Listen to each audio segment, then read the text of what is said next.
நிச்சயத்துக்கு தேவையான பொருள் எல்லாம் வாங்கி கொடுத்தாச்சு. மீனாட்சி சிறப்பா செய்ய வேண்டியது எல்லாம் ரெடி ஆயிடுச்சா? எல்லாம் ரெடியா இருக்குங்க. நம்ம சொந்தக்காரங்க எல்லாம் வந்துட்டு இருக்காங்க. எல்லாம் ஆரம்பிச்சிடலாம். அவங்கள எல்லாம் நான் கவனிச்சுக்கிறேன். பாருங்க பாருங்க, அங்க போய் கூட்டி வாங்க. போங்க.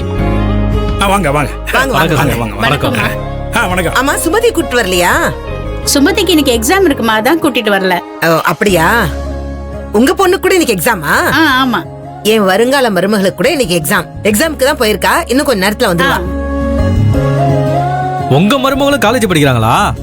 ஆமாங்க, என் பையன் கௌஷிக் மாதிரி தான். என் மருமகளும் டாக்டருக்கு தான் படிச்சிட்டு இருக்கா. ரொம்ப வசதியான வீட்டு பொண்ணை தான் தேர்ந்தெடுத்து இருக்கீங்க போல இருக்கு. இல்ல அப்படிலாம் இல்ல, வசதியானவங்களும் கிடையாது. ஆனா ரொம்ப பொறுமையானவங்க, நேர்மையானவங்க, அன்பானவங்க. அவங்க குடும்பத்துல நான் சம்பந்தம் வச்சுக்கணும்னு நினைக்கும் போது என் மனசெல்லாம் ரொம்ப சந்தோஷமாவும் பெருமையாவும் இருக்கு. என் மருமக இன்னும் கொஞ்ச நேரத்துல வந்துருவா. வந்ததும் அவளை நான் உங்களுக்கு அறிமுகப்படுத்தி வைக்கிறேன். நீங்க உட்காருங்க. உள்ள கூட உட்காருங்க. அத்தா, மீனாட்சி மேடம் நம்மள ரொம்ப நம்புறாங்க. அவங்கள நம்ம ஏமாத்திட்டு இருக்கிறது எனக்கு ரொம்ப தப்பா தோணுது. ஒரு பக்கம் ஆனந்தி வேற காணோம். அந்த விஷயத்தையும் நம்ம அவங்க கிட்ட சொல்லாம மறைச்சுக்கிட்டு இருக்கோம். நாம என்ன வேணும்னேவா பண்றோம்?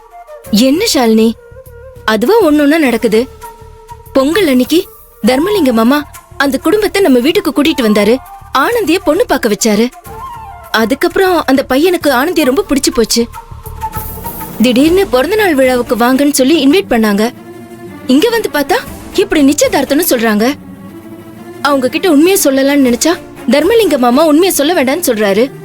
இதுல நம்ம தப்பு எதுவுமே இல்லையே ஷாலினி.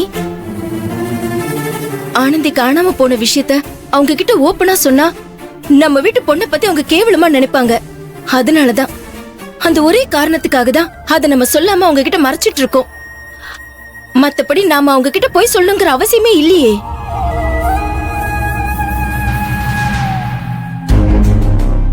சார், ஆனந்திய பத்தி ஏதாவது தெரிஞ்சதா? நாங்களும் எல்லா இடத்துலயும் தேடி பார்த்துட்டோம்.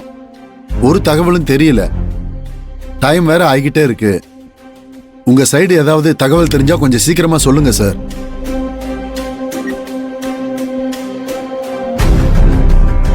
ஆனந்திய யாருதான் கடத்தி இருப்பாங்கன்னு ஒண்ணுமே புரிய மாட்டேங்குது.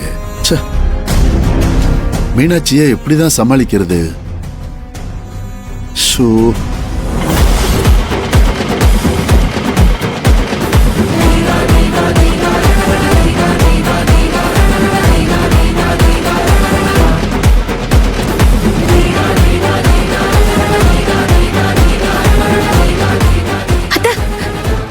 ஆதராக்காவும் வந்துட்டாங்க.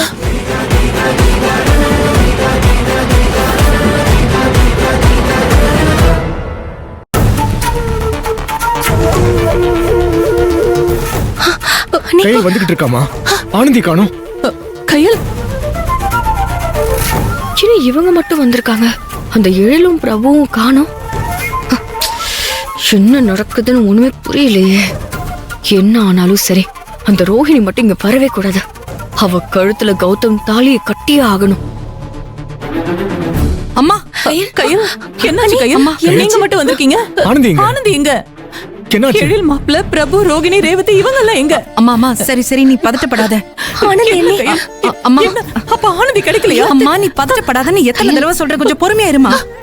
எழிலும் பிரபு அண்ணனும் அவங்கள தேடிதான் போயிருக்காங்க. அவங்க 3 பேரையும் கண்டுபிடிச்சு கூட்டிட்டு வந்துருவாங்கம்மா. நீ தைரியமா இருமா.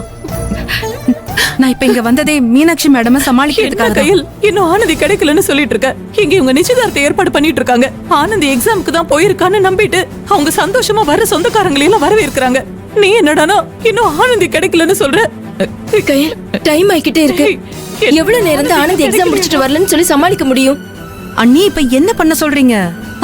இல்லனா நம்ம அவங்க கிட்ட உண்மையதான் சொல்லணும். அதுக்கான சூழ்நிலையும் இப்ப இல்ல. பெரியப்பா அதுக்கு சம்மதிக்கவும் மாட்டாரு. அதனாலதான் 2 பேரும் கிளம்பி இங்க வந்துட்டோம்.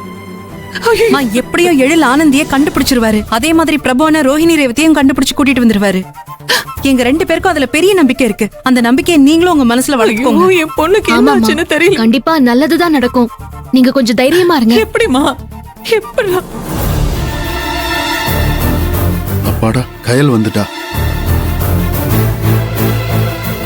அம்மா இப்ப என்ன பண்றதுன்னு பாக்கலாம். கையில் என்னாச்சுமா? ஆனந்தி கிடைச்சாளா இல்லையா? எனக்கு ரொம்ப பதட்டமா இருக்குமா. பெரியப்பா இருங்க, இன்னும் கொஞ்ச நேரத்துல எழில் ஆனந்தியோட வந்துருவாரு பெரியப்பா. டைம் வேற ஆகிட்டே இருக்குமா. மீனாட்சிக்கு வேற டவுட் வந்துற போது. யாரு கடத்தி வச்சிருக்கான்னு புரியல. யாரா இருக்குன்னு யோசிச்சு பாக்குறேன்.